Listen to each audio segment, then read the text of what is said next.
Bonjour à tous, bonjour monsieur les procureurs. Moi c'est Fatoussi, je suis journaliste au quotidien national du Soleil. Ma première question c'est par rapport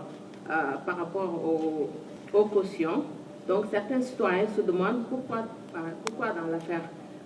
dans le dossier Force Covid, des personnes poursuivies ont obtenu la liberté provisoire après avoir cautionné et pourquoi les personnes poursuivies, par exemple, je cite l'exemple de Farba Ngom et Taïru, leurs offres ont été rejetées.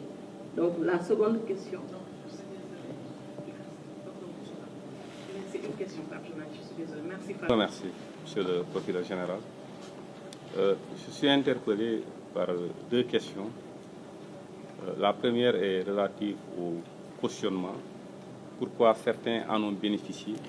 Du moins, on a donné une suite favorable lorsqu'ils ont cautionné. Et pourquoi pour d'autres, la suite n'a pas été favorable? C'est la première question qui m'interpelle et qui a été largement répondue par monsieur le procureur de la République, pour le tribunal de grande instance de Dakar.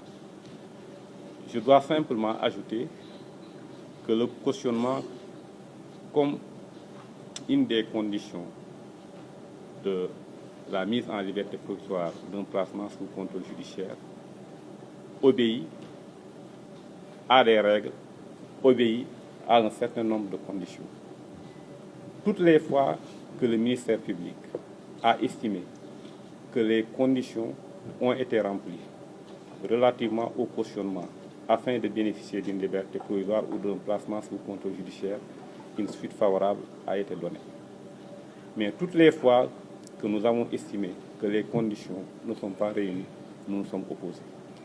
Et le juge d'instruction, dans l'un ou dans l'autre cas, a également estimé prendre des ordonnances, en fait, qui, à son avis, sont conformes aux dispositions du Code de procédure pénale dans un sens ou dans un autre.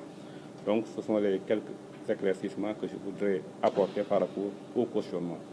Tout ce qui nous intéresse en la matière, est-ce que les conditions prévues ont été respectées, oui ou non?